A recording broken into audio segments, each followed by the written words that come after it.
믿습니다. 네, 기쁨으로 찬양합시다. 할렐루야! 성경 치면 내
우리의 모습을 돌아보며 찬양합시다. 주 나의 모습, 주 나의 모습 보에 사랑의 맘 보시네. 주 나의 눈물 안에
주시옵소서. 아멘. 우리 사도신경으로 우리 신앙을 고백하시도록 하시겠습니다. 전능하사 천지를 만드신 하나님 아버지를 내가 믿사오니 그 아들 우리 주 예수 그리스도를 믿사오니 이는 성령으로 태어나사 동정녀 마리아에게 나시고 본디오 빌라도에게 고난을 받으사 십자가에 못 박혀 죽으시고 장사한 지 사랑하나 죽은 자 가운데서 다시 살아나시니 하늘에 오사 전능하신 하나님 편에 앉아 계시다.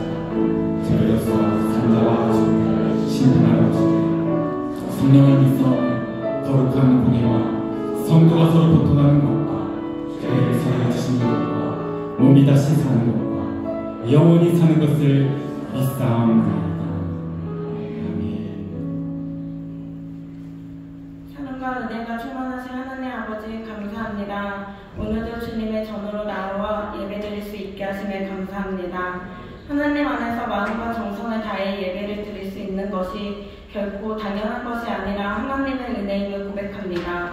이웃을 사랑하지 못하고 자신의 유익을 구하며 나아갔던 저희들의 어리석음과 하나님의 자녀로 살아가겠다고 결단했지만 세상의 유혹과 시험에 흔들리고 넘어지는 저희의 연약함을 용서하여 주시고 기도하지 못하고 진실하지 못하며 주님의 부르심에 온전히 응답하지 못한 부분들까지 고백하오니 저희의 허물을 용서하여 주시고 십자가의 보혈로 정결케 하여 주시옵소서. 하나님이 귀하게 여기시는 대한민국을 위해 기도합니다. 정치적 혼란이 속히 정리되고 더 많은 위정자들이 하나님을 알게 하셔서 그들을 하나님의 지혜와 공의로 국민의 행복과 정의를 위해 헌신하게 하시고 대한민국이 평화와 번영으로 가득한 나라가 될 수 있도록 인도하여 주시옵소서.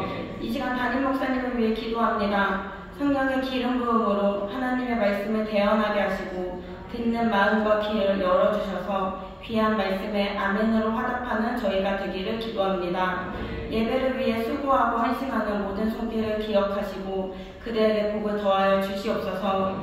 할렐루야 하오니 찬양되는 찬양을 기쁘게 받아주시고 하나님께 기쁨이 되고 듣는 저희들에게도 은혜가 넘쳐나게 하여 주시옵소서. 오늘도 우리 안에 살아서 역사하시는 예수님의 이름으로 기도드립니다. 아멘.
우리 안에 거하시는 줄 믿습니다. 우리가 서로 사랑하며 그 안에 주님 거하신다고 하셨는데 오늘 이 시간 주님 함께 하시고 또 우리는 서로 사랑하고 그 안에 정말 하나님의 귀하신 영광과 은혜를 우리가 보게 된 줄 믿습니다. 저에게 계신 분들에게 서로 믿음으로 고백해 주시죠. 주 안에서 사랑합니다. 주 안에서 사랑합니다. 주 안에서 사랑합니다. 사랑한다고 하는데 행복해하는 사람이 별로 안 보이네요. 다시 한번 옆에 있는 고백하는 말이, 전하는 말이 진심이 안 담겨서 그런 건가요? 서로 진심으로 주 안에서 사랑한다고 서로 격려하고 또 축복했으면 좋겠습니다. 저기 계신 분들에게 다시 한번 진심을 담아서 인사하겠습니다. 주 안에서 사랑합니다. 주 안에서 사랑합니다. 주 안에서 사랑합니다. 1차가 더 낯섰네요. 하나님께서 우리를 함께 모아 예배할 수 있도록 부르시고 은혜 안에서 예배하게 하십니다. 여러 곳에서 함께 예배하는데 먼저 인사하겠습니다. 인터넷으로 예배하시는 분들 주의 놀라운 사랑을 함께하시겠습니다. 또 지금 사무실에 예배하시는 분들 계십니다. 주의 은혜와 공동이 함께하실 수 있습니다. 오늘 우리 주시는 하나님의 말씀 함께 찾아서 읽겠습니다. 베드로전서 말씀입니다. 신약성경 베드로전서 1장 13절서부터 21절까지 말씀입니다. 성경을 펴주시죠.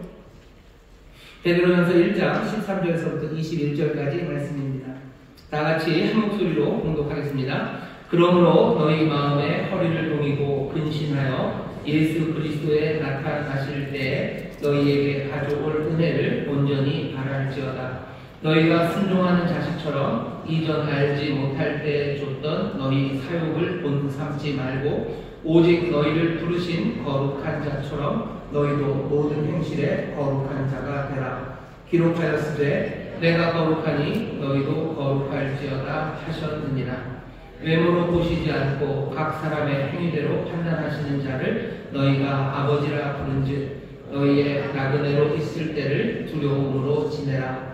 너희가 알거니와 너희 조상의 유전한 망명된 행실에서 구속된 것은 은이나 금같이 없어질 것으로 한 것이 아니요 오직 흠없고 점없는 어린 양 같은 그리스도의 보배로운 피로 한 것이니라.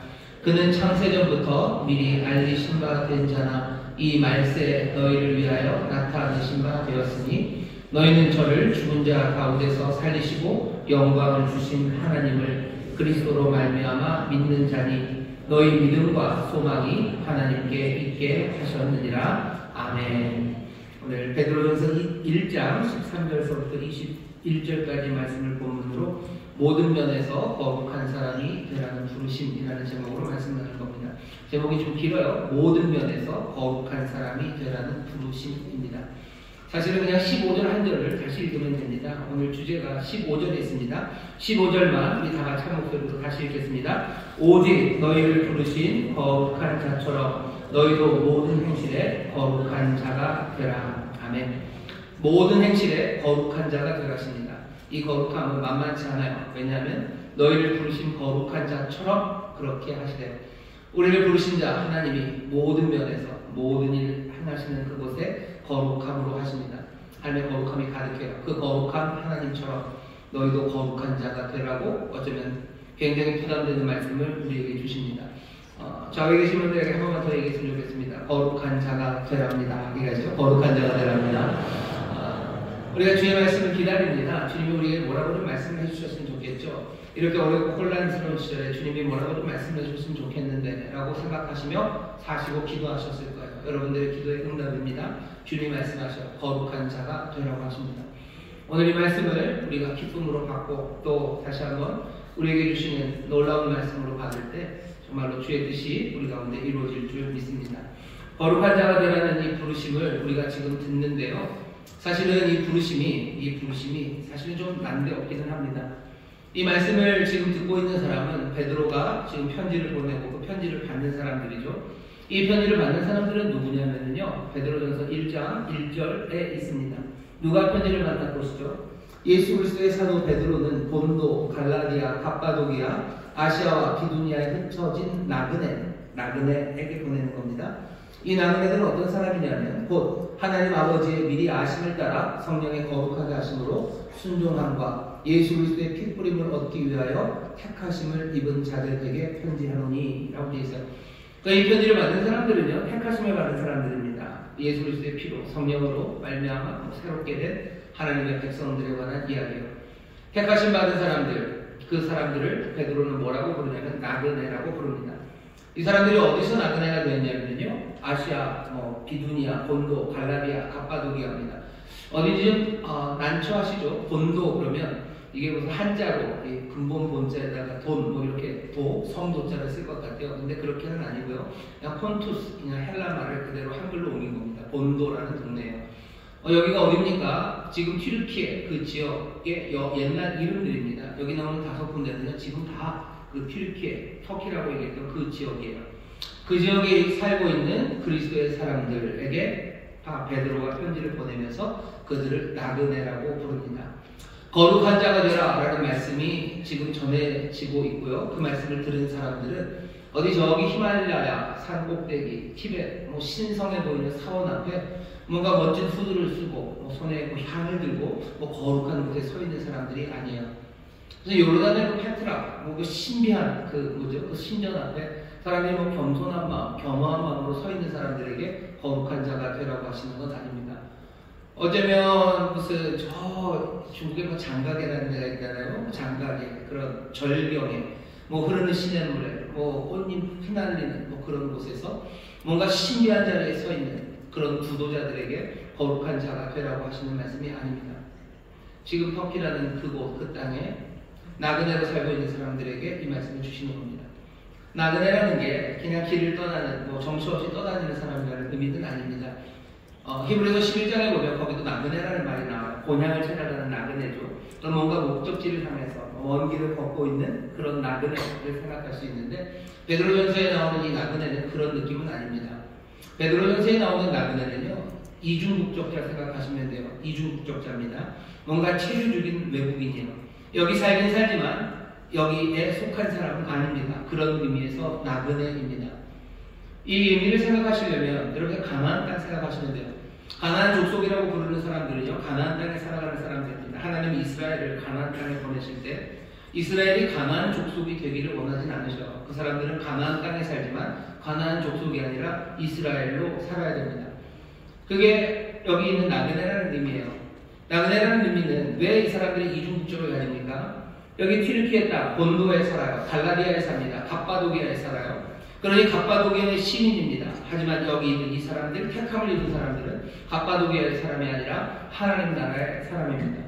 이 사람들은 주의 백성이에요. 주님의 나라, 하나님의 나라의 시민입니다. 그러니 하나님 나라 백성이고요, 동시에 갑바도기아의 주민이죠. 이 두 정체성을 가지고 있는 사람들은 나그네로 살아갑니다. 우리가 한국 사람이지만 어디 여기 미국에 가서 살면요, 내가 한국 사람인지 미국 사람인지 헷갈릴 때가 있어요. 그게 이 사람들의 삶의 모습입니다. 나그네로 살아가는 사람들은 여기 6절 7절에 보면 지금 문제에 봉착해 있습니다. 6절 보시면 그러므로 너희가 이제 여러 가지 시험을 인하여, 이 사람들은 시험 받고 있어요. 7절입니다. 너희 믿음의 시련이 불로 연단하여도 없어질 금보다 더 귀하여 하며 시련 가운데 있습니다. 나그네로 살아가는 사람들은 늘 시험과 시련으로 살아갑니다. 시험 받는다는 어쩌면 자기 정체성에 관한 생각일 겁니다. 내가 여기에 살지만 하나님 나라 백성이래요. 그럼 도대체 나는 누군지, 난 어떻게 살아야 되는지 정체성의 시험이 오죠. 또 나그네들은 시련에 노출되어 있습니다. 지금 트럼프가 대통령이 되면서 미국에 있는 여러 불법 체류자라는 사람들을 쫓아내려고 해요. 자기들은 이제껏 무슨 불법적으로 와 있지만 미국 사람이라고 생각했는데 아니라는 거죠. 그러니 쫓아내도 별로 할 말이 없습니다.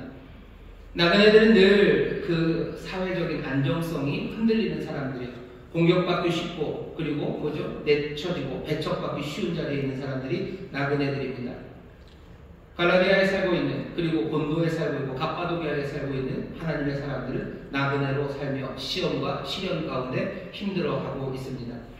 이스라엘 사람들이 가나안에 살 때 가나안 족속이 아니라 이스라엘로 살아가는 것, 그것은 삶을 흔들어놔요. 가나안 족속은 왜 가나안 족속으로 삽니까? 왜냐하면 가나안 족속 그 땅에서는 가나안 사람으로 살아야 되기 때문이에요. 가나안 땅이라는 그곳이 자체가 굉장히 이상한 땅입니다. 북쪽에는 메소포타미아라는 거대한 문명이 있어요. 남쪽에는 이집트라는 문명이 있습니다. 가나안 땅 자체는 그렇게 비옥하고 광활한 땅이 아닙니다. 산골 많고요. 그냥 농사 지을 수 있는 비옥한 땅 조금, 그리고 산비탈 땅들, 그리고 조금만 가면 그냥 광야, 황량한 땅이 거기 있어요. 그러니 가난을 살려면 어떻게 해야 되죠? 뭔가 욕심껏 살아야 됩니다. 기회가 나면 좋은 땅 차지해야 돼요. 기회가 나면 좋은 땅 차지하고 또 그것을 지키기 위해서 주변에 있는 사람들을 억압해야 되는 그런 땅입니다. 세상의 가장 부유한 나라들이 북쪽과 남쪽에 있어요. 그리고 이 가나안 땅, 이 양쪽으로 이 가나안 땅을 둘러서 오고 가는 길이 있습니다. 그러니 세상의 모든 부유함이요 지나쳐가요. 지나쳐가는 그곳에 있으니 이 사람들 얼마나 많은 유혹이 있겠습니까? 자기들이 사는 땅은 애굽이나 메소포타미아처럼 그렇게 비옥하잖아요. 그렇게 부자가 아니에요. 근데 그 부유함이 왔다 갔다 하는 그 길이 자기들 동네에 있습니다. 보면서 계속해서 욕심 생기는 거죠. 갖고 싶은 거죠. 그거 갖기 위해서 해야 되는 건 큰 나라에 줄을 대야 되는 거고, 내가 그거 갖기 위해서는 다른 사람들을 못 가져야 돼요. 그러니 내가 갖기 위해서 탐욕을 부리고, 그리고 또 없는 사람들 찍어 눌러 내려야 됩니다. 앞에 있는 사람들 제껴야 돼요. 뒤에 오는 사람들 짓밟아야 돼요. 그게 가나안이 살아가는 방식입니다. 하나님은 가나안 사람들이 살아가는 그 방식을 싫어하셔요. 이스라엘도 가나안에 가면 아마 그렇게 살아야 될 겁니다. 좁은 땅이고, 그리고 농사 지을 때 아주 안정적인 비가 오는 데가 아니니 바알을 섬겨야 돼요. 어서 천둥이 와야 되는 거죠. 어서 비가 와야 되는 거죠. 풍요를 약속해 주는 것을 향해서 그렇게 삶을 바치며 살아가야 됩니다. 하지만 이스라엘은 그 나그네로 가나안 땅에서 가나안 땅에 살지만 가나안 백성은 아닙니다. 이 사람들이 왜 나그네요? 이 사람들은 하나님의 백성이에요. 이 사람들은 탐욕으로 살지 않아요. 세상에 있는 부유함 따라서 고개를 두리번거리라고 하지 않으셨어요? 그냥 생명의 주가 되신 여호와만 바라보라고 하셨어요. 사람들 빼고 욕심으로 살라고 하지 않으셨어요? 가난한 사람들, 그리고 부족한 사람들 빌려주고 나눠주고, 그리고 희년이 되는 모든 것들을 탕감하며 살아가라고 하십니다. 이건 가나안의 생활 방식이 될 수 없어요. 그런데 하나님은 이스라엘을 그 가나안 땅에 가져다 놓으시며 너희들은 가나안으로 살지 말고 이스라엘로 나의 백성으로 살라고 하십니다. 그러니 이스라엘은 가나안이라는 땅이 있어서도요, 그 사람들은 나그네로 살아가는 겁니다. 지금 이 말씀은 여기 2000년 전 이 터키 지역에 있는 교회들, 이 사람들도 마찬가지죠.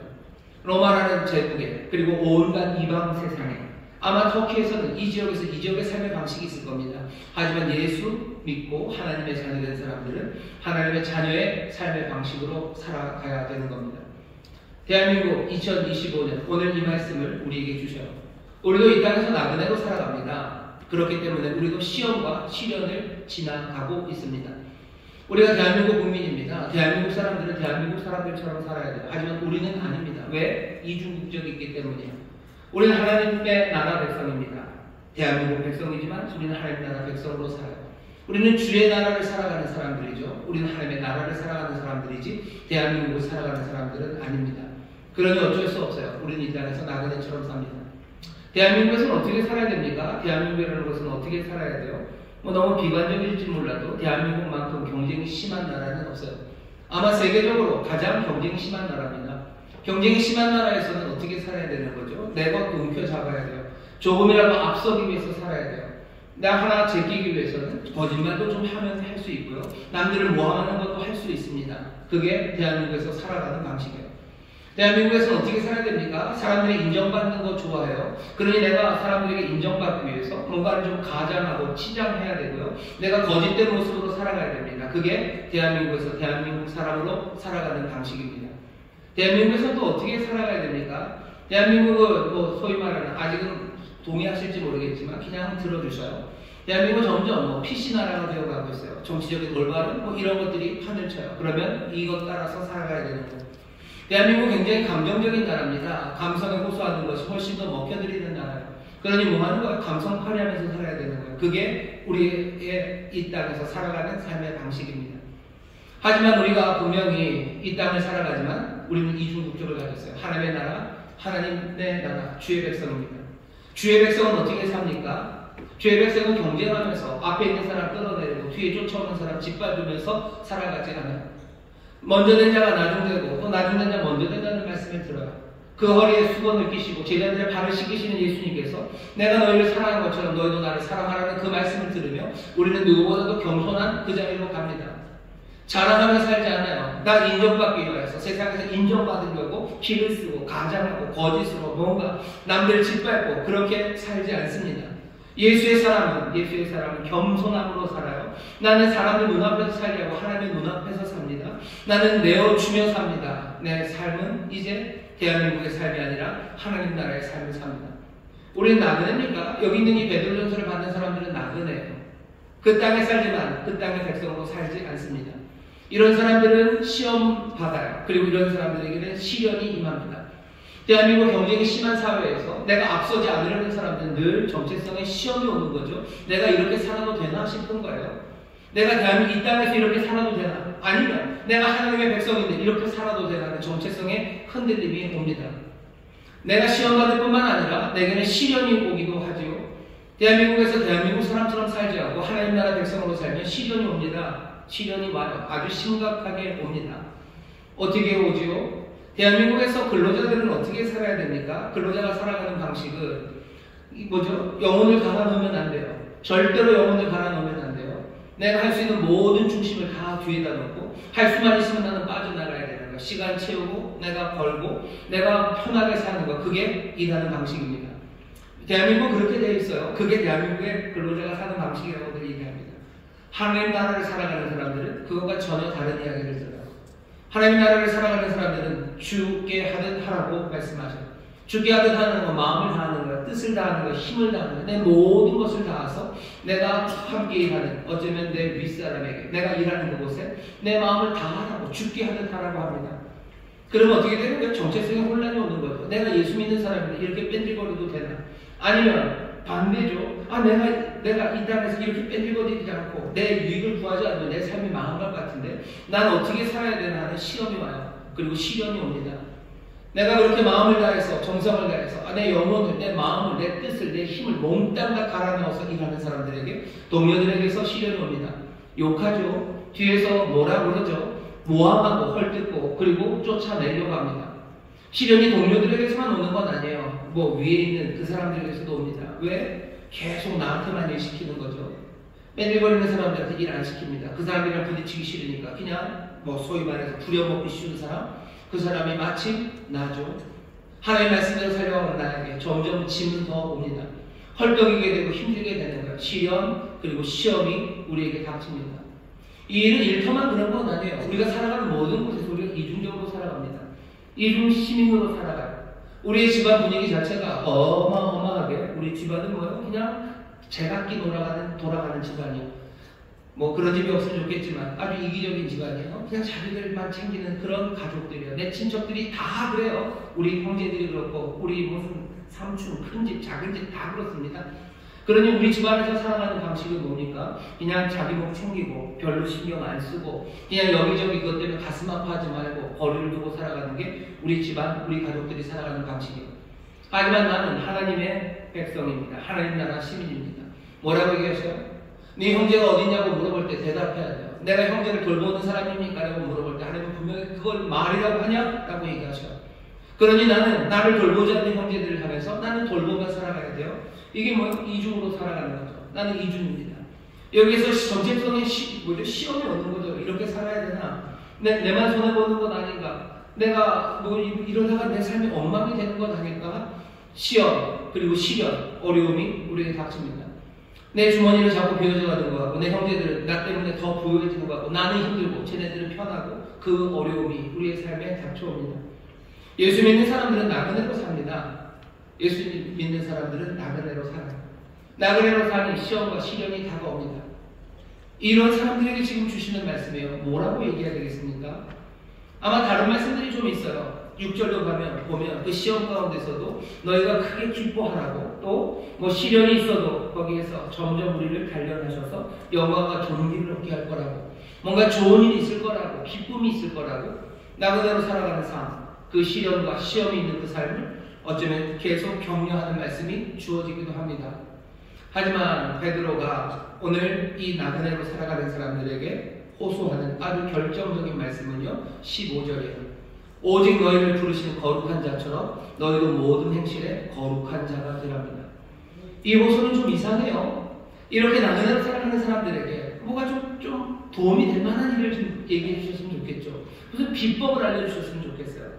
이럴 때 문제를 해결하는 뭐 비법, 뭐가 아주 반짝하게 모든 것들을 다 꿰 수 있는 뭔가 그런 거, 뭐 그런 걸 좀 주시면 속이 시원할 텐데 이게 거리가 너무 멀어 보입니다.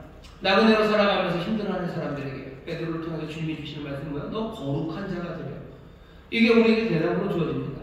2025년을 우리가 지금 살아가고 있어요. 2025년 이 겨울의 끝자락에 우리의 삶이 어느 때보다도 우리가 나그네임을 생각하게 합니다. 세상이 점점점 내는 소리들 그런 걸 보면 완전히 양쪽으로 갈라져서 정치적인 혼돈이 이 땅에 있습니다.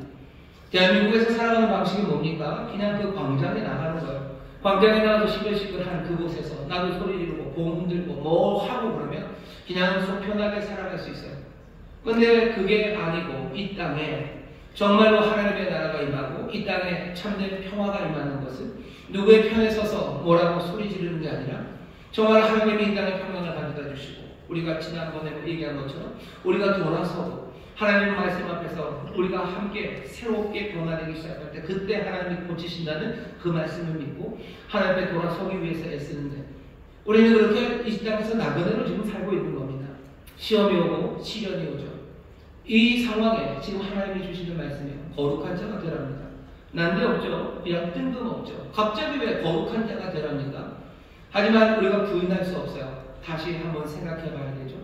도대체 거룩한 자가 되라는 이 말씀이 무슨 의미인지 우리가 이 말씀을 붙잡고 어떻게 살아야 될 건지 여러분이 다시 한번 생각하면서 오늘 이 시간 정말로 나그네로 살아가기 분명해지고 그 시험, 정체성의 그 혼돈과 여러 가지 사회적 안전망들 우리의 삶을 든든하게 붙잡던 것들을 침범해오는 그런 어려운 시절에 들려오시는 어쩌면 황당하고 난감하고 이게 뭔가 싶어서 그래서 주님의 말씀 같은 이 말씀에 여러분 귀를 기울이시고 또 이 말씀을 먼저 영접하시기를 주의 이름으로 축원합니다. 옆에 있는 분들에게 얘기하셔요. 거룩한 자가 되랍니다 라고 얘기하셔요. 거룩한 자가 되랍니다. 다시 한번요. 주님이 거룩한 자가 되랍니다. 주님이 거룩한 자가 되랍니다. 얘기해 주셔요. 얘기 안 하는 사람은 뭡니까? 얘기해 주셔요. 얘기 들으니까 어떻게 좀 뭐가 좀 기분이 좋아지시나요? 난감하죠? 거룩한 자가 되라고? 이게 뭘까? 거룩한 자가 되라는 이야기가 난감한 게 사실입니다. 왜냐하면 거룩함이라는 것 자체가 굉장히 이해하기가 어려워요. 게다가 하나님의 거룩함, 그 거룩함처럼 우리가 거룩한 자가 되라니 더 어렵습니다. 하나님의 신실함, 그러면 뭔가 좀 감이 잡혀요. 우리가 하나님의 신실함을 다 알 수는 없어요. 그래도 하나님의 신실함, 그럼 뭔지 감이 잡힙니다. 하나님의 선하심, 그러면 우리가 하나님의 선하심을 다 알겠습니까? 모르죠. 한이 없으신 그 선하심을 어떻게 알겠습니까? 그러나 하나님의 선하심 그러면 뭔지는 좀 감이 잡혀요.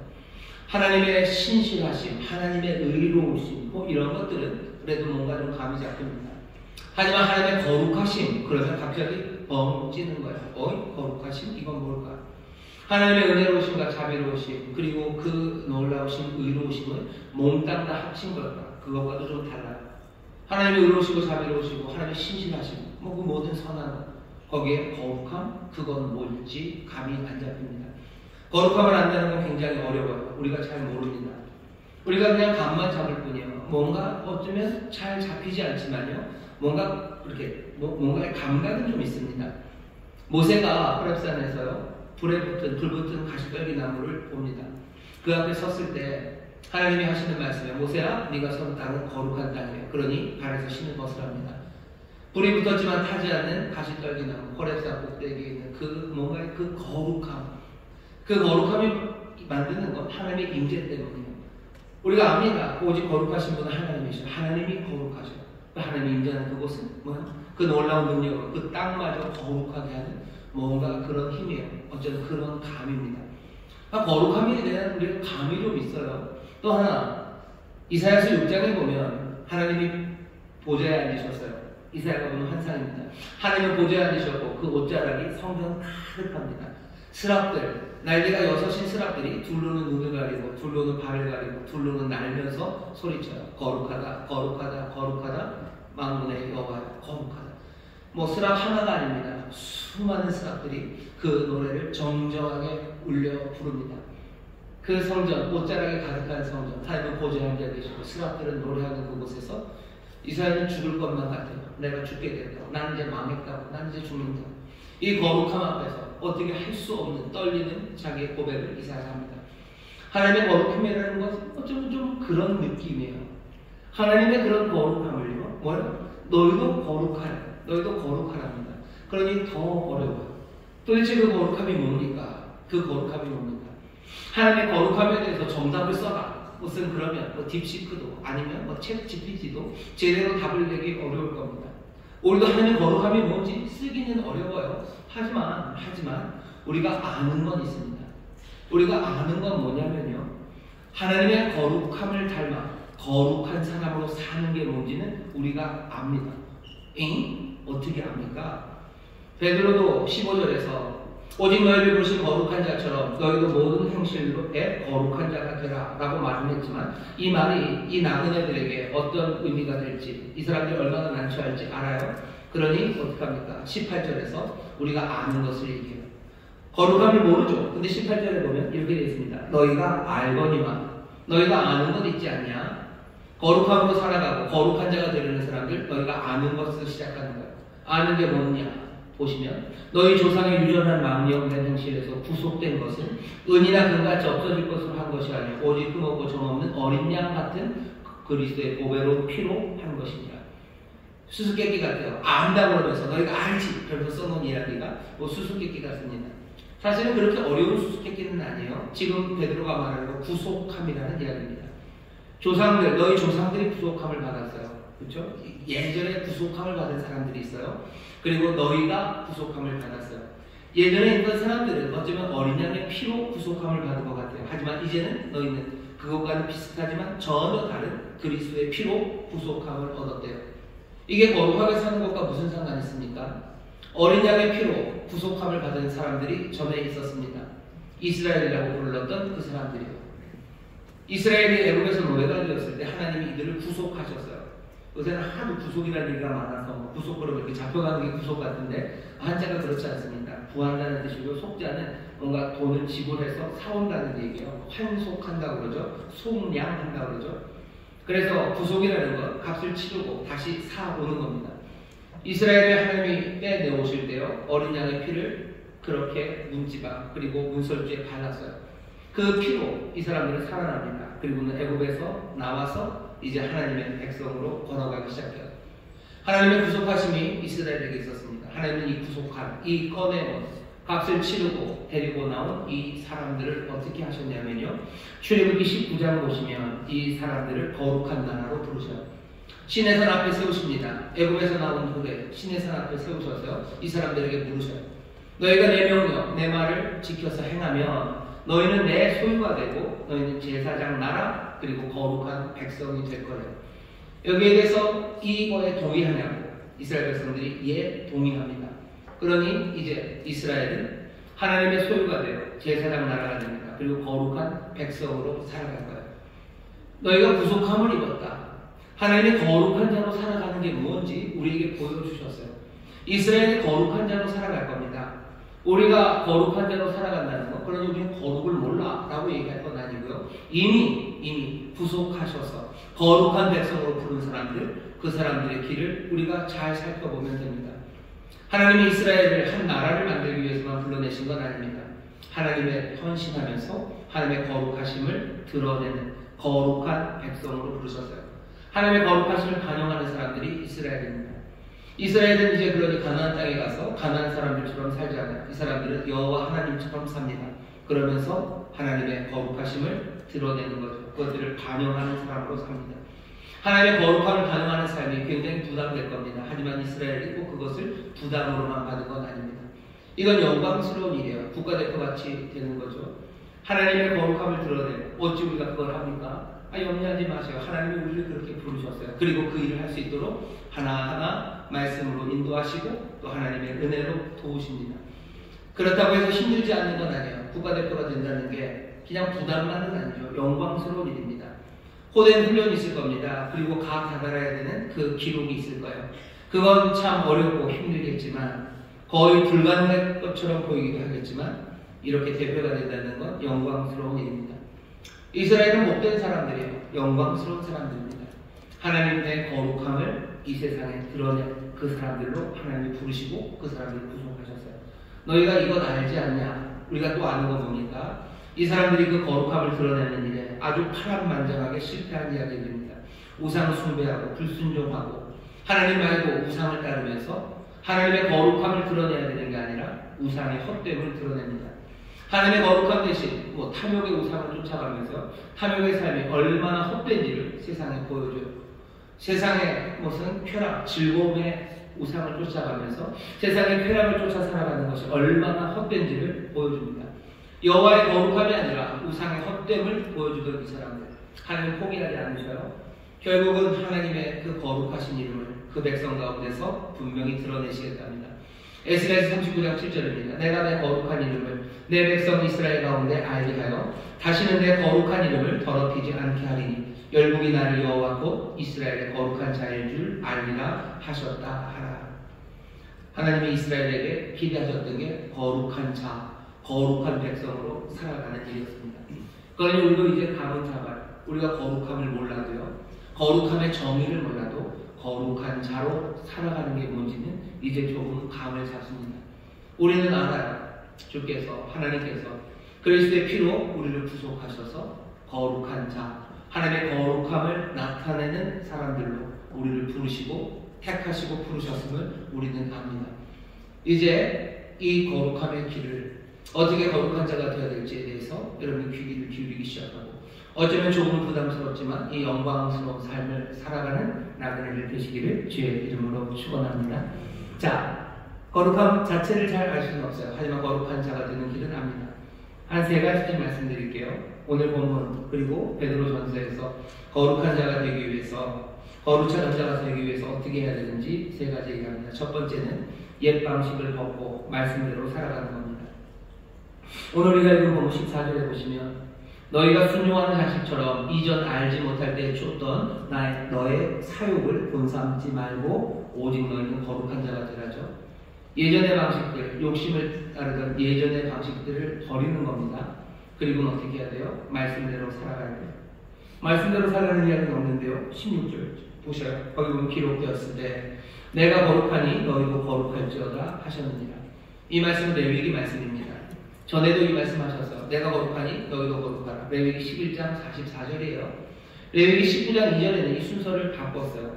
앞에 11장 44절에서 이 순서 내가 거룩하니 너희도 거룩하라. 레위기 19장에서는 너희는 거룩하라. 왜? 내가 거룩하기 때문이다. 뭔가 순서는 바꾸지만 얘기는 똑같아요. 내가 거룩하니 너희도 거룩해라. 너희 거룩해라. 왜? 내가 거룩하기 때문이다. 이 말씀을 하시면서 레위기 11장 그 앞에 있는 이야기는 뭡니까? 다 먹는 이야기예요. 어떤 음식은 먹어도 되고 어떤 건 먹으면 안 돼요. 먹는 것에 관한 이야기입니다. 거룩하게 살기 위해서는 어떻게 해야 돼요? 하나님 말씀하신 대로 먹어야 돼요. 그게 우리에게 주시는 말씀이에요. 먹는 것에 관한 이야기뿐이겠습니까? 레위기 19장 말씀은 너희가 거룩해라 하고 그 뒤에 나오는 건 부모님 공경하고 너희들 안식일 거룩하게 지켜라. 너희 형제들 그죠? 굶게 하지 말고 형제들 먹여라. 소위 말하는 10계명에 있는 내용이 쭉 나옵니다. 거룩하게 되는 길, 그 길은 뭐겠습니까? 옛 방식, 어쩌면 탐욕을 따라 그 땅의 방식이 아니라 하나님 나라 방식, 하나님이 명령하신 것, 그것을 듣고 그 말씀대로 살아가는 것. 그러면 우리도 이제 뭐죠? 레위기에 있는 것처럼 먹을 음식, 못 먹을 음식 갈라놔야 됩니까? 이제 그럼 우리 이제 오징어 못 먹는 겁니까? 이제 족발은 안녕입니까? 어쩌면 족발 그리고 오징어에 대한 이야기는 좀 달라졌어요. 하지만 거룩한 자로 살아가는 데 있어서 먹을 것의 중요함은 여전합니다. 우리가 오징어를 먹고 돼지 족발을 먹고 안 먹고의 문제가 아니에요. 예수님이 어떻게 먹나 보셔요. 그리고 우리가 어떻게 먹나 보십시오. 우리가 지금 먹는 방식, 그 방식이 정말로 거룩한 사람들이 먹는 방식인지 보셔요. 거기에 무슨 뭐죠? 선지가 있고 없고의 문제가 아닙니다. 사람들은 어떻게 먹습니까? 가나안의 사람들은 어떻게 먹습니까? 대한민국 이 땅에 속한 사람들은 어떻게 먹습니까? 이 땅에서 하나님 백성으로 나그네가 된 사람들은 어떻게 먹어야 됩니까? 대한민국의 사람들이 먹는 방식은 어떤 방식이냐면요, 부드러운 음식 좋아해요. 그리고 맛있는 거, 그리고 뭐랄까 뭔가 화려무쌍해서 사람들에게 자랑할 만한 거. 등심도 그냥 등심은 안 돼요. 꽃등심이어야 돼요. 할 수만 있으면 한우 1++ 정도는 돼야 돼요. 어디 그림이 잘 나와야 돼요. 사람들이 먹는 거 먹어야 돼요. 사람들이 자랑하는 거 나도 먹어야 되는 거고, 그리고 좋은 거 먹어야 되고. 또 누구랑 먹습니까? 나에게 도움이 되는 사람 먹고, 내가 좋아하는 사람이랑 먹고, 그냥 그렇게 먹습니다. 예수님은 그렇게 드시지 않으셨어요. 예수님은 어떻게 드십니까? 예수님은 세리와 드셔요. 예수님은 창기와 드셔요. 예수님은 죄인들과 함께 먹으셔요. 성경은 뭐라고 그랬죠? 네 상에 고기와 생선 가득하고도 다투는 것보다는 그냥 그 상 위에 푸성기 풀만 가득해도 화목함으로 먹는 게 더 복이답니다. 우리는 어떻게 먹습니까? 우리 어떻게 먹습니까? 이 땅에서 먹는 방식들을 보셔요. 그게 대한민국이 먹는 방식이 있습니다. 하지만 하나님의 백성들은 그렇게 먹지 않습니다. 다른 방식으로 먹어요. 그게 어떻게 있어요? 하나님의 말씀에 다 있습니다. 하나님의 말씀에 다 있어요. 아까도 말씀드렸지만 대한민국에서는 어떻게 내 삶을 살아갑니까? 예수님이 우리에게 알려주시고 하나님의 말씀이 가르쳐주신 방법과 너무 다른 거예요. 그러니 우리가 나그네로 살아가는 거죠. 결국 베드로가 말하는 말은 뭐예요? 너희들 계속해서 나그네로 살려는 거예요. 계속 나그네로 살아라. 아니 오히려 더 뭐예요? 그게 거룩함이라는 거예요. 먼저 가슴 뿌듯한, 어쩌면 놀라운, 어마어마한 대가를 치르고 가족에 대한 가치 있는, 나그네로 사는 삶이 얼마나 가치 있냐는 거예요. 그게 얼마나 자랑스러운 삶이냐는 거예요. 그 삶 계속 keep going. 하나님의 말씀 따라 계속 살아가라는 거죠. 우리 교회표가 듣는 마음을 구하는 교회입니다. 하나님의 말씀에 대해서 귀를 기울여야 돼요. 먹는 것에 대해서 하나님이 말씀하십니다. 그러니 이 땅에서 나그네는 어떻게 먹는지 생각해 보셔야 돼요. 대한민국에서 하나님의 백성들은 어떻게 먹어야 되는지, 대한민국에서 하나님의 백성들은 어떻게 입어야 되는지, 하나님의 백성들이 이 땅에 대한민국 사람들이 입는 방식과 우리가 입는 방식이 다른 거죠. 이 사람들이 일하는 방식과 우리가 일하는 방식이 다른 거죠. 이 사람들이 가정을 대하는 태도와 우리가 가정을 대하는 태도가 다른 거죠. 우리가 서로 다른 성을 대하는 태도가 다른 거죠. 우리가 이웃을, 형제를 대하는 태도가 다른 거죠. 계속해서 내가 거룩하니 너희도 거룩하라고 말씀하셨어요. 그냥 그 말 하나를 따오는 게 아닙니다. 지금 베드로는 앞에 있는 그 레위기 전체를 지금 다 마음에 담고 있어요. 나중에 나오겠지만 출애굽기, 레위기 그 말씀들이 지금 다 마음에 있어요. 내가 거룩하니 너희도 거룩하라 하면서 거기 둘려있었던 온갖 음식에 대한 일들과 온갖 농사에 관한 일이에요. 레위기 19장에 있는 말씀은 뭡니까? 농사 짓는 이야기예요. 농사 지으면서 너희들 밭 그 끝까지 다 하지 말고 그거 남겨놓고, 너 포도나무에서 포도 딸 때 한 번 딴 거 또 딸라고 하지 말고, 한 번 거두고 또 거두지 말고 그렇게 하래요. 우리는 아니죠. 악착같이 끝까지 몽땅 팍팍 긁어서 뜯게 가져가야 되는 거예요. 하지만 하나님의 방식은 그건 아니에요. 왜? 가난한 사람들에게 주는 거죠. 주는데도 그냥 줄 서서 너희들 하나씩 주는 거 아니에요. 그냥 그만큼 해놓고 가난한 사람들이 와서 그거 다 걷어가고 그 사람들이 수고해서 가져갈 수 있게 하래요. 그게 하나님의 방식입니다. 하나님의 방식이 뭔지, 말씀이 뭔지 귀 기울여 들어야 돼요. 거룩한 자로 살아라. 그러기 위해서는 하나님이 또 예수님이 우리에게 뭐라고 말씀하시는지 귀 기울여 듣고 이 땅에서 여전히 나그네의 방식으로, 나그네처럼 살아가야 되는 겁니다. 그게 우리에게 바라시는 거예요. 거룩한 방식으로 살아가는 건 그냥 말씀대로 옛 방식, 이 땅의 방식 말고 말씀에 따라 그렇게 살아갈 때 우리의 삶은 얼마나 많이 다르겠습니까? 얼마나 많이 나그네처럼 보이겠습니까? 그 나그네 같은 삶이 어쩌면 우리에게 시험을 가져다 주기도 하고 시련을 가져다 주기도 하겠지만 베드로는 뭐라고 그러는가요? 거룩한 자가 되어라. 그냥 살던 말 하나를 그냥 훅 뒤집어 놓는 거죠. 그냥 하나님 말씀대로 세상 살기 어렵지 라고 얘기하지 않고요. 너희가 나그네의 삶이다 라고 불러요. 그리고 나서 뭐라고 해요? 거룩한 자가 되는 삶이다. 거룩한 자로 살아라. 하나님의 거룩함을 드러내는 삶, 바로 너희들이 사는 삶이 그거다라고 지금 알려주는 겁니다. 거룩한 자가 되기 위해서 베드로가 말하는 방식 두 번째는 뭐냐면 거룩한 제사장들이 되어야 합니다. 하나님의 거룩함이 제일 명시적으로 멋지게 드러나는 것은 늘 그렇죠. 예배하는 자리예요. 예배하는 자리, 그것은 하나님이 계시는 곳입니다. 하나님 앞에 사람들이 서는 곳이에요. 그러니 그곳이 가장 거룩하겠죠. 거룩한 자가 되기 위해서 베드로는 그냥 바로 그 예배하는 자리, 제사 드리는 그 그림을 가져와요. 그러니 뭐가 들어갑니까? 제사장들이 들어갑니다. 우리가 읽은 본문에는 없어요. 하지만 베드로는 그리 길지 않습니다. 얼마 지나지 않아서 2장 4절에서부터 5절까지 제가 읽겠습니다. 사람에게는 버림받았으나 하나님께는 택하심을 입은 보배로운 산돌이신 예수에게 나와 너희도 산돌같이 신령한 집으로 세워지고 예수 그리스도로 말미암아 하나님이 기쁘게 받으실 신령한 제사를 드릴 거룩한 제사장이 될지니라. 베드로가 출애굽기를 마음에 분명히 품고 있습니다. 너희들은 내 소유다. 그리고 너희는 제사장 나라 거룩한 백성이 된다. 우리가 거룩한 자로 살아가기 시작할 때 그때 하나님은 우리를 자기의 소유로 삼으셔요. 하나님 겁니다. 하나님이 지키시고 하나님이 채우실 거예요. 우리가 거룩한 자로 살아갈 때 우리는 하나님의 것, 하나님의 소유, 하나님의 백성, 하나님이 사랑하시는 자, 하나님이 놓치지 않고 그리고 돌보시는 그런 복된 삶을 살아갑니다. 제사장 나라로 부르신다고 하셨어요. 베드로는 뭐라 그래요? 거룩한 제사장들이 되랍니다.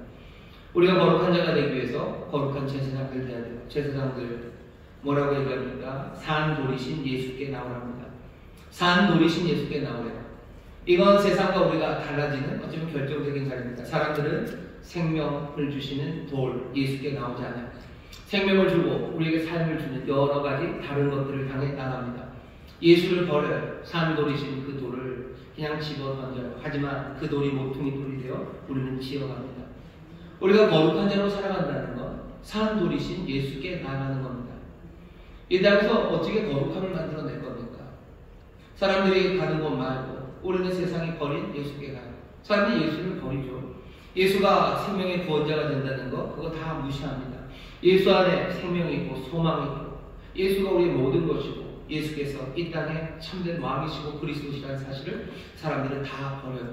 하지만 우리는 아니에요. 그분이 산 돌이셔요. 거기에 생명이 있어요. 거기에 소망이고 거기에 기쁨이 있습니다. 거룩한 자로 살아간다는 건 산 돌이신 예수 앞으로 나아오는 겁니다. 정말로 나오는 거예요. 오늘 여기 예배하는 자리가 여러분 이게 거룩한 자리입니다. 지금 이 시간에 사람들은 생명의 도를 찾아서 뭔가 생명이 되고 기쁨이 되는 걸 찾아서 어디 다른 곳에 가 있을 거예요. 내 영혼의 만족과 내 영혼의 신선함을 위해서 어딜 갔을까? 무슨 온천에 갔을까? 아니면 등산에 갔을까? 아니면 어디서 무슨 공부를 하고 있을까? 하지만 여기 있는 이 사람들, 여러분들이 얘기입니다. 여러분이 산돌이신 예수 앞에 나오는 거죠. 거룩함으로 산다는 것. 그래서 어떻게 해요? 신령한 집을 지어갑니다. 신령한 집을 지어가고 하나님 받으실 만한 신령한 제사를 드리는 거룩한 제사장들입니다. 예배하는 그런 목사님 거룩하게 살기 위해서는 예배하는 얘기입니까? 예, 맞아요. 예배하는 자리로 나오는 거예요. 세상은 예배하지 않아요. 하지만 우리는 하나님 앞에 나옵니다. 신령한 집을 하나하나 지어갑니다. 서로에게 하나님 주신 은사로 맡겨진 직분으로 해야 될 일들을 하나씩 하며 하나하나 거룩하고 신령한 집을 지어가는 우리는 제사장들이에요. 성령의 충만한 가운데 예배하십시오. 성령이 주시는 은사로 서로 도우셔요. 그래서 집을 지어가셔요. 산돌이신 예수 앞에 나옵니다. 그런 제사장들이 하는 일 하나는 조금 더 내려가서 2장 9절에는 이렇게 되어 있습니다. 오직 너희는 택하신 족속이요 왕같은 제사장들이고 거룩한 나라요 그의 소유된 백성이니 이는 너희를 어두운 데서 불러내어 그의 귀한 빛에 들어가게 하신 자의 아름다운 덕을 선전하게 하려 하시니라. 여기 보면 뭐가 있습니까? 예배합니다. 그리고 아름다운 덕을 선전합니다. 그 덕을 선포합니다. 찬양하고 노래합니다. 그게 제사장들, 거룩한 제사장들, 거룩한 자로 살아가는 거예요. 세상에 어떤 노래가 들려줍니까? 세상에 어떤 선포가 들려줍니까? 세상에 선포되는 이야기들을 들어보셔요. 그 이야기들 말고 우리 어둠에서 빛으로 인도하신 그분의 아름다우신 덕을, 하나님의 은혜와 그 위대하심을, 그 소망을 노래하는 사람들, 선포하는 사람들, 그 사람들이 거룩한 제사장들, 그렇게 거룩한 자가 되라는 거예요. 세상에 들려주는 노래는 뭡니까? 세상에 들려주는 노래는 어쩌면 절망의 노래, 아니면 분노의 노래, 아니면 누군가 허무한 것들을 찬양하는 노래, 그 노래들이 들려요. 세상에 선포하고 세상에 높이는 것들을 들어보세요. 그 이야기들을 그냥 들어보십시오. 온 세상 2025년 겨울에 대한민국에 선포되는 이야기들은 뭡니까? 누가 죽어야 끝나는 거죠. 누가 살아야 끝나는 거죠. 누가 뭐가 돼야지 끝나는 거죠. 거기에 뭐가 있죠. 여기에 악이 있죠. 온갖 이야기들이 들리지만 정말로 들려지지 않는 것 중에 하나는 여기 우리를 어둠에서 불러내요. 그래서 빛으로 인도하시는 그분의 아름다운 덕을 선포하는 거예요. 하나님의 아름다우심을 선포하는, 하나님의 은혜를 선포하고 노래하는 그 소리들이 들려지지 않습니다. 거룩한 자가 되라고 하셔요. 어쩌면 가시떨기나무 아래 그 땅을 거룩하게 했던 그 거룩함, 하나님의 거룩함, 성전 가를 그래서 그냥 떨리고 무릎 꿇게 만들고 죽을 것 같은 그 광대한 그 영광의 거룩하심, 그 거룩하심이 우리를 통해서 나타나기 시작한답니다. 뭘로요? 우리가 하나님의 덕을, 그 아름다우심을 선포하기 시작할 때 이 땅에서 나그네로 살아가는 사람들이 할 일이죠. 그렇게 하는 사람들 스스로도 아마 정체성이 좀 흔들리고 그런 사람들이 온갖 시련이 올 겁니다. 하지만 베드로는 분명히 얘기하는 거예요. 거룩한 제사장들로 너희들 산돌이신, 사람들은 그 돌을 버렸지만 그 산돌이신 예수 앞에 나와요. 너희들 보게 될 거라는 거죠. 그 산돌이 세상에 있는 모든 것들을 깨뜨리는 거 보게 될 거니 너 그 산돌 앞에 나오래. 그 산돌 앞에 나와서 함께 지어주라고, 신령한 집을 지어주라고, 예배하고 그 아름다운 덕을 선포하랍니다. 이 얘기는 뭐예요? 여전히 세상과 다른 삶, 그래서 나그네로 살아가는 그 삶을 기꺼이 계속해서 그렇게 살아가요. 뭐가 다릅니까? 의미로 훅 뒤집어 놓은 거죠. 그냥 어거지로 그렇게 하는 게 아니에요. 그렇게 하라고만 격려하는 게 아닙니다.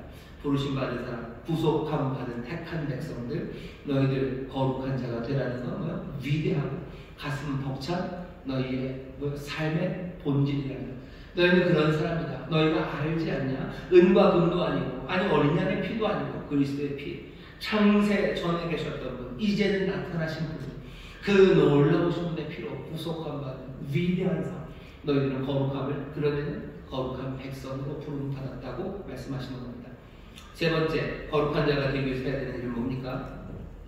거룩한 제물이 되는 겁니다. 예배 자리에 거룩한 제사장들만 있는 거 아니에요. 거룩한 제물이 있죠. 3장 17절 18절만 읽겠습니다. 선을 행함으로 고난받는 것이 하나님의 뜻일진데 악을 행함으로 고난받는 것보다 나으니라. 그리스도께서도 한 번 죄를 위하여 죽으사 의인으로서 불의한 자를 대신하셨으니 이는 우리를 하나님 앞으로 인도하려 하시니라. 육체로는 죽임을 당하시고 영으로는 살리심을 받으셨으니. 무슨 얘기입니까? 예수님 고난받으시는 그 자리가 하나님의 거룩하심이 나타나는 자리입니다. 십자가는 하나님의 선하심이 나타나요. 하나님의 신실하심과 하나님의 의가 나타납니다. 하지만 그것만은 아니에요. 좀 다르죠. 하나님의 의가 나타나고 하나님의 선하심이 나타나는 것 여러 곳이 있어요. 예수님이 병자들을 고치십니다. 거기에 하나님의 선하심이 나타나죠. 하나님이 약속하셨던 그 기적이 일어납니다. 하나님의 신실하심이 드러나죠. 하지만 십자가와는 좀 다릅니다. 뭐가 다릅니까? 십자가에 그 제물의 고난이 있어요. 제물의 고난이 있는 바로 그 십자가가 하나님의 거룩하심을 예수 그리스도께서 최고조로 드러내는 그곳입니다. 악 때문에 우리가 잘못해서 고난받는 그것 빼고 선을 행하면서도, 아니 선을 위하여 고난받는 그 자리, 뭐라고 얘기할까요? 바로 그 자리가 하나님의 거룩하심이 나타나는 자리라고 말씀하시는 거예요. 우리가 고난받는 그 자리가 예수님의 십자가처럼 하나님의 그 놀라우신 거룩함이 드러나는 자리랍니다. 그러니 어떻게 해야 돼요? 우리에게 시련이 많이 옵니다. 선을 행하면서도 여러 가지 어려움을 당해요. 도망갑니까? 이런 일 한다고 도망갈 수 없어요. 왜? 거룩한 자가 되라고 하셨죠. 선을 행하며 선을 위하여 고난받는 자리, 그 자리를 피하지 않는 사람들, 그 사람들이 어쩌면 그 거룩한 제물이 되어 거룩한 자의 삶을 살아가며 거룩한 하나님을 드러내는 삶의 자리입니다. 나그네로 살면 선을 행하며 또 선을 위하여 고난받는 때가 있을 거예요. 베드로가 말하는 방법은 기꺼이 계속해서 살아라. 억울할 것도 없어요. 억울할 것도 없어요. 예수께서 다시 오실 그때 너에게 가지고 오실 그 온전한 은혜, 그 은혜를 생각하며 17절입니다. 우리의 외모가 아니라 모든 것들을 제대로 판단하실 분이 너희의 아버지시니 너희들 그 고난의 자리에 억울할 것도 없어요. 가져오실 그 은혜와 그리고 제대로 판단하실 그분 앞에서 너희들 그 고난의 자리에 그 거룩한 자가 되랍니다. 거룩한 자가 되는 일은 이런 길입니다. 결국은 어떤 삶입니까? 17절입니다. 17절 마지막에 보면 너희의 나그네 되었을 때, 너희가 나그네로 있을 때 두려움으로 진행합니다. 이건 무슨 얘기예요? 그냥 그대로 살라는 거죠. 그대로 살아라. 나그네로 힘들고 어려운 삶 그대로 살아가라는 겁니다. 사람들이 미워해도 그냥 그대로 살아가는 거죠. 두려움으로 지내는 거예요. 도망가지 않습니다. 은둔하지 않습니다. 우월감에 쩔어 사는 것도 아니에요. 그냥 두려움으로 그 삶을 살아가는 겁니다. 그냥 다른 세상과 달리 살기 위해서 달리 사는 건 아닙니다. 하나님의 거룩함을 나타내기 위해서 거룩한 길, 그 길 걸어가다 보면 어쩔 수 없이 달라지는 거고, 다른 그 삶은 만만치 않은 삶일 거고, 그 삶, 나그네로 있을 때를 어떻게 두려움으로 지내는 겁니다. 그냥 그렇게 살아가랍니다. 그렇게 살아가랍니다. 도망가지 않아요. 도망가지 않습니다. 우리를 구속하신 그 자리, 그래서 우리를 갖다 놓으신 그곳, 갑바도기아에서, 그리고 또 가나안에서, 인천에서, 2025년에서, 우리의 가정에서, 내 일터에서, 그리고 내 교회에서, 여기서 우리는 하나님의 거룩함, 그것을 드러내는 거룩한 자로 살아가기 시작하는 겁니다. 여기서 새로운 것들이 터져 나오는 거죠. 우리 학교는 틀렸어요. 우리 학교에서 내가 거룩하게 살긴 틀렸어요. 우리 직장에서 내가 거룩하게 살긴 틀렸어요. 그래서 내가 갑니까? 아니요. 우리가 나그네로 있을 그때 두려움으로 거기서 지내는 겁니다.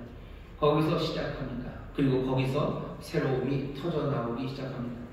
이 모든 것들이 우리가 하나하나 행하기 시작할 때 조심해야 되는 거죠. 두려움으로 지내래요. 우월감으로 지내라도 아닙니다. 우리가 거룩한 삶을 산다고 하면서 세상을 안 보고 시작하고 우월감에 절어서 살든지, 아니면 우리가 거룩한 삶을 살면서 세상을 저주하며 살든지, 여기 그런 건 없어요. 너희 나그네로 있을 때 저주하며 살아라도 아니고, 너희 나그네로 있을 때 우월감으로 살아라도 아닙니다. 너희 나그네로 있을 그때를 두려움으로 지내며 떨리는 마음, 겸손하게 거룩함으로 살아갑니다. 거룩함은 나타납니까? 예, 나타납니다. 하나님의 약속의 말씀이에요. 여기 있는 이 말씀대로 살아갈 때 세상은 하나님의 거룩함을 보게 될 겁니다. 그 거룩함을 보고 이사야가 그랬던 것처럼, 모세가 그랬던 것처럼, 하나님의 영광 앞에 무릎 꿇었던 수많은 사람들처럼, 아니 어쩌면 그 거룩함 앞에 무릎 꿇고 주님 앞으로 돌아왔던 여러분들처럼 많은 사람들은 그 영광 앞에 무릎 꿇기 시작할 겁니다. 그게 우리에게 힘 주시는 말씀이에요. 갑바도기아에서, 가나안에서, 그리고 여기 인천에서 2025년에 우리가 이 거룩함으로 살아갈 때 원망하고 저주하는 것 아니라 두려움으로 이 일을 도망가지 않고 이곳에서 정말로 성령의 도우심으로, 성령이 거룩한 영입니다. 하기오세요. 이 거룩함이랑 똑같은 말입니다. 거룩하게 하시는 영의 도우심으로 우리가 그리 살아가기 시작할 때 세상은 달라지기 시작합니다. 우리를 그렇게 부르셨어요. 2025년 이 겨울의 끝에 우리는 거룩함을 사모하며 삽니다. 거룩한 자가 되기 위해서 여기 주어진 이 말씀 따라서 주여 우리에게 듣는 마음 주셔서 우리의 옷이, 그리고 우리의 먹는 것이, 우리의 이 삶이 거룩하게 되기를 원하오니 성령님 우리의 눈을 여시고 우리에게 지혜를 주시고 또 그 말씀대로 살아가시는 용기를 주시옵소서. 성령 안에서 말씀대로 살아가기 시작합니다. 성령 안에서 성령의 도우심으로 산 돌이신 예수 앞에 나와 성령으로 예배하고 성령 안에서 하나로 지어져 갑니다. 성령 안에서 노래하기 시작합니다. 그리고 성령의 놀라우신 능력과 그리고 그 위로하심 가운데 고난의 자리에 함께 섭니다. 그 거룩함으로 살아가는 사람들, 그 사람들이 우리들입니다. 결론입니다. 여러분이 거룩한 자가 되라는 이 말씀을 무시하지 마셔요. 거룩하게 하시는 하나님의 이 위대하신 부르심을 여러분들 그냥 뭐라 해야 되나 아무것도 없는 것 마냥 생각하지 마십시오. 어떤 사람들은 뭐 겸손하게 그렇게들 얘기해요. 우리도 주인이고 우리가 특별한 거 하나도 없고 나도 그냥 거지고 너도 거지고, 하지만 나는 그냥 밥을 어디서 주는지는 아는 거지고, 이렇게 얘기하는 거 들어보셨을 거예요. 나는 뭐 너와 다를 바 없고 마찬가지 주인이고, 하지만 나는 구세주가 누군지를 안다고, 뭐 그렇게 얘기하는 거 들어보셨을 겁니다. 어느 정도는 진실이에요. 그리고 예수 믿는 사람들이 완전한 척하는 거, 그건 좋지 않습니다. 하지만 우리가 정말로 구속함을 받아서 하나님의 택하신 백성이 되어서 거룩한 백성으로 부르시고 거룩한 자가 되라고 하신 그 말씀이 우리 안에 아무것도 아닌 헛방인 것처럼 생각하는 것, 그건 하나님의 부르심에 대한 모독입니다.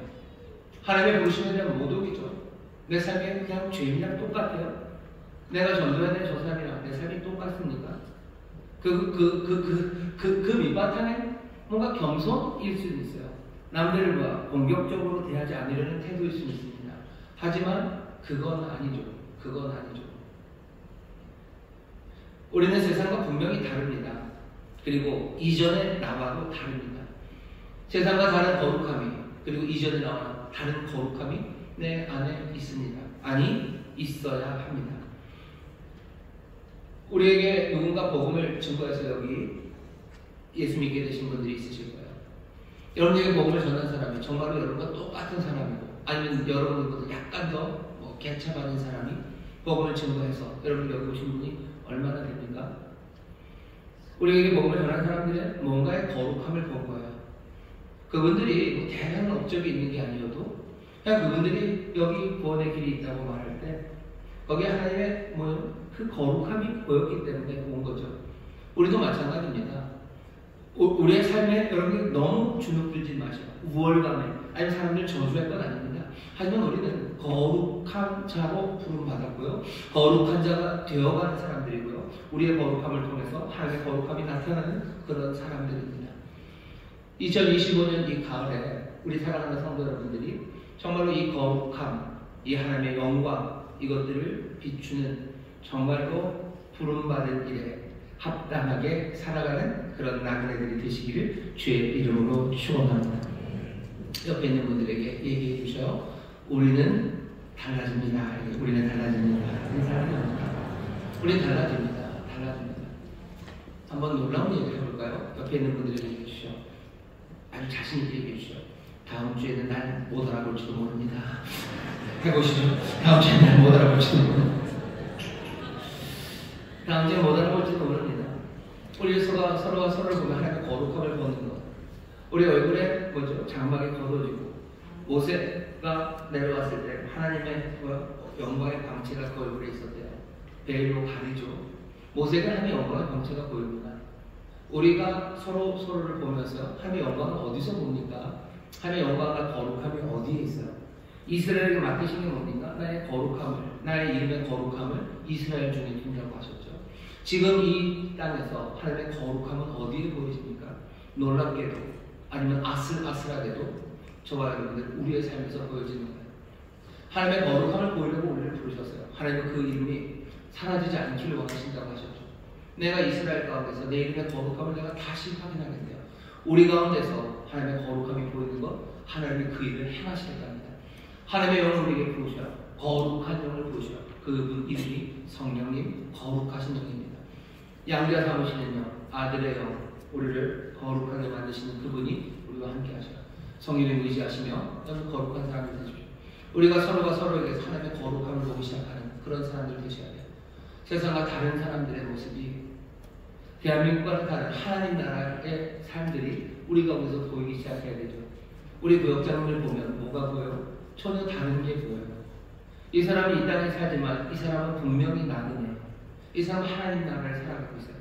아마도 이 사람 눈앞에 보이는 세상은 지금 세상 사람들이 보는 세상과는 다른 세상을 보는 것 같아요. 여기 이 구역장을 보면 하나님의 거룩함이 보입니다. 이 구역장이 성령 안에서 예배하고 성령 안에서 찬송하고 세상에 선포하는 이야기들을 봅니다. 말도 안 되는 이야기 같아서 좀 나도 고개를 갸우뚱거리고 사람들은 뭐라고 하겠지만 여기 이 사람은 하나님의 거룩한 제사장, 정말로 하나님의 그 아름다우신 덕을 선포하며 서 있는 사람이에요. 거기에 거룩함이 보입니다. 거기에 거룩함이 보여요.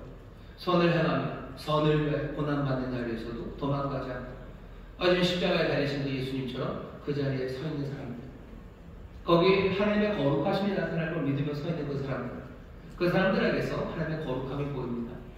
우리 안에 하나님의 거룩함이 가득하기 시작하는 것, 그것이 하나님의 영광된 교회입니다.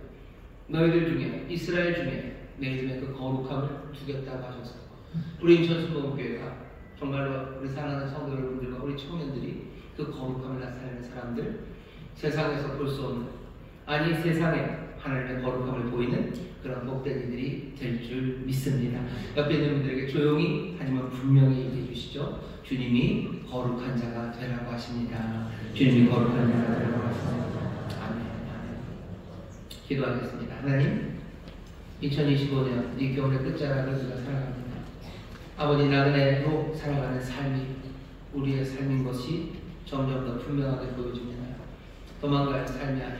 아버지, 이것이 정말 하나님의 거룩함을 나타내는 거룩한 백성, 구속함을 입은 자들의 삶인 것을 아오니 주여, 이 삶을 피하거나 도망가는 건 아니에요. 정말 우리가 살아가는 이 삶이 거룩한 자가 되어가는 삶, 하나님의 거룩함을 나타내는 삶임을 다시 한번 보고 가슴 벅차게 또 소망을 가지고 성령님 의지하며 오직 하나님께만 믿음과 소망을 두며 이 삶을 살아가는 하나님의 귀한 자녀들 되게 하여 주시옵소서. 감사드리며 예수님 이름으로 기도하옵나이다. 아멘. 이 시간에 성도로 기도합니다. 기도할 때 성령님 도와주세요. 기도하시고 거룩한 영 성령님, 우리를 거룩하게 하시는 영 성령님, 거룩하게 하시는 성령님, 우리를 도와주옵소서. 말씀대로 따라 살기를 원합니다. 우리의 먹는 거 행하는 모든 일들이 모든 면에서 거룩한 자가 되기를 원합니다. 하나님의 말씀 깨닫게 하시고 우리 앞서가시는 주님 바라보게 하셔서 우리의 삶이 이 땅과 이 세상과 다른 삶, 이전과 다른 삶을 살아가게 하여 주옵소서. 기도하시오. 성령님, 우리와 함께 하셔서 우리의 예배가 주님 앞에 나오는 발걸음이, 우리의 노래와 선포가 성령 충만한 아버지 거룩한 자의 예배와 선포, 거룩한 제사장들로 살아가기 원합니다. 성령님 도와주옵소서. 성령님 우리 함께 하셔서 거룩한 제물이 되기 원합니다. 선을 위하여 아버지 하나님 고난받는 그 자리에 아버지 하나님 거룩한 백성 거룩한 제물로 소개하여 주옵소서.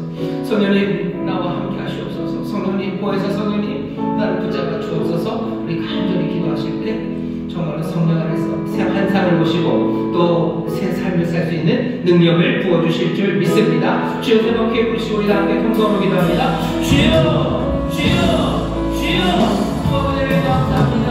거룩한 자들을 감사합니다. 또 생명의 거룩한 자들 아버지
즐거움으로 기쁨으로 감사함으로 드릴 수 있도록 우리의 손길을 인도하여 주옵소서. 감사드리며 예수님 이름으로 축복하며 기도하옵나이다. 아멘.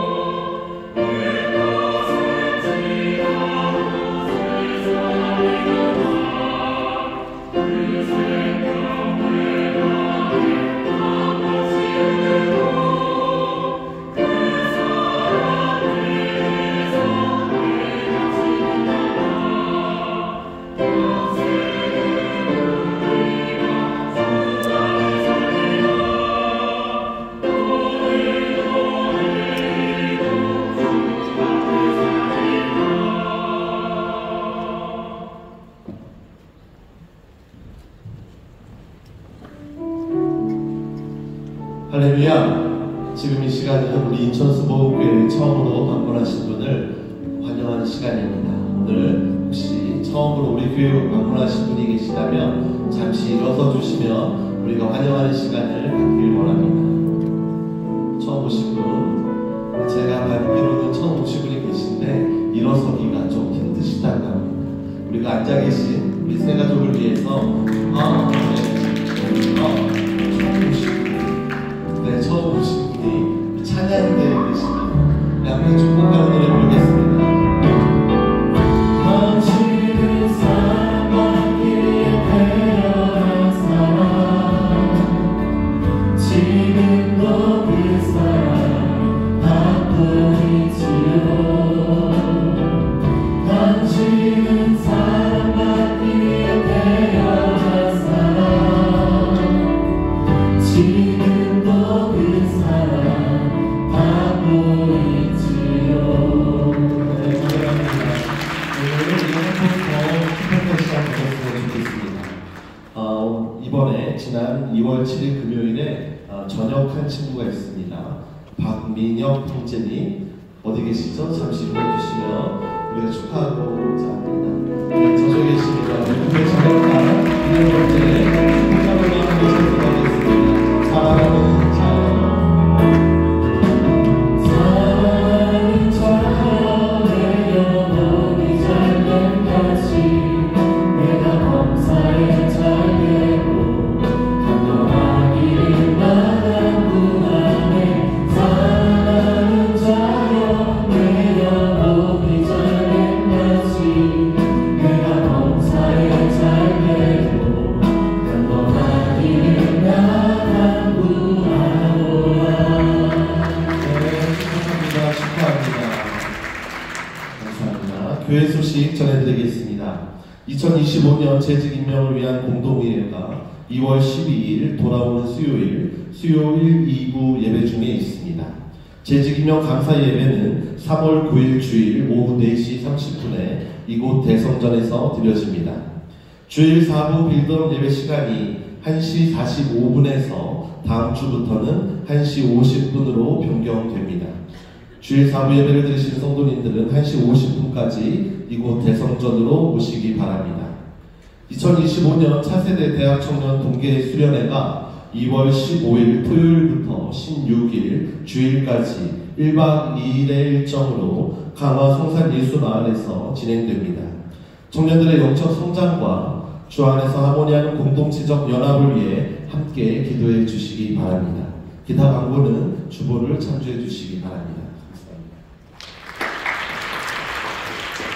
고맙습니다. 다음 주 우리 4번 빌드업 예배는 5분 늦춥니다. 쪼잔하게 5분입니까?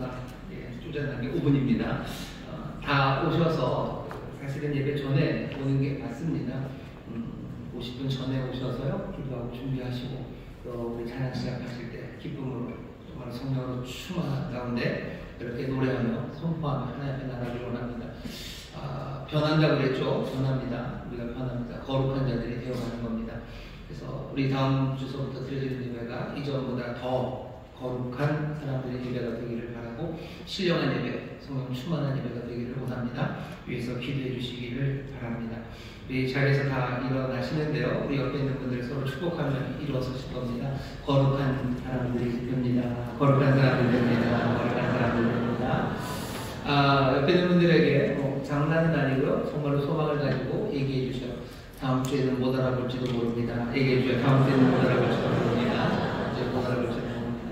거룩한 자들이 되시고 서로가 서로를 향한 사랑이 그냥 시그널의 사랑이 아니라 하나님의 거룩함이라는 사는 것 안에서 아주 가슴 벅찬 사람들이 우리 안에 있기를 바랍니다. 서로가 서로에게 힘이 되고 격려가 되고 용기가 되기를 바랍니다. 다른 것으로 되지 않아요. 우리 안에 거룩함이 나타나기 시작할 때 우리의 삶에는 두려움은 사라집니다. 두려움도 사라지고 염려도 사라지고 새 소망으로 하나님의 능력으로 일어서게 됩니다. 한 사람 한 사람 나를 위해서만이 아니라 우리 사랑하는 형제 자매들을 위해서 거룩한 자들이 되어가시고 우리의 삶에 하나님의 거룩함이 나타나기를 소망하십시오. 우리 예배가 찬송이 우리 아픈 그 자리가 서로에게 눈물만이 아니라 한양한 놀라운 선포와 그리고 감격이 되는 그런 믿음의 공동체 되게 하실 것을 믿습니다. 복원하겠습니다. 사랑하는 내가 말하신 하나님 감사합니다. 주의 전에 나오며 정성을 다하여 준비한 예물을 드리니 주님 받으시고 주의 나라와 영광을 위하여 사용하여 주옵소서. 우리 사랑하는 성도들 정말 하나님 나라 백성답게 하나님의 자녀답게 아버지 하나님 그 일터에서 땀 흘려 정직하게 성실하게 일합니다. 아버지가 하늘의 복으로 채워 주시옵소서. 기쁨 가득하게 하시고 평강이 넘치게 하시고 부족함이 없게 하시되 하늘의 신령한 것을 누리며 땅에 기름진 것 가득하게 하여 주시사 우리 사랑하는 성도들이 일하는 바로 그곳이 하나님의 거룩하심과 그 영광이 나타나는 하나님 복된 자리가 되게 하여 주시옵소서. 예물 드리며 눈물의 기도와 함께 드린 이들이 있습니다. 아버지 하나님 우리의 마음을 감찰하시고 살피시는 좋으신 아버지시오니 우리 사랑하는 성도들 우리 청년들의 눈물의 기도와 간구에 응답하여 주옵시고 하나님 특별히 경제적인 문제 해결하기 위하여 하나님 앞에 간구하며 기도하며 하나님 앞에 매달리는 아버지 사람들을 이제는 그 모든 흉악한 절망에서 끌어내 주시고 자유함으로 주의 생명을 걸어갈 수 있도록 복을 더하여 주옵소서. 이제 전역한 우리 박민혁 형제 주님 지키시니 감사하고 또 이제 전역하여 하는 여러 가지 일들에 하나님의 도우심과 인도하심으로 정말 하나님 앞에 아름답게 쓰임받는 귀한 아들 되도록 성령님 인도하여 주옵소서. 감사드리며 예수 이름으로 축복하며 기도하옵나이다. 아멘.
이 땅에서 정말로 나그네의 삶을 성실하게 주를 의지하며 살아가는 하나님의 복된 백성들 위해 그들의 사랑하는 가정, 구역, 일터, 주가 빚값으로 사신 이 귀한 교회 또한 주님 긍휼히 여기시는 이 나라 이 민족 위에 이제로부터 영원토록 함께 하시길 간절히 축원하옵나이다. 아멘.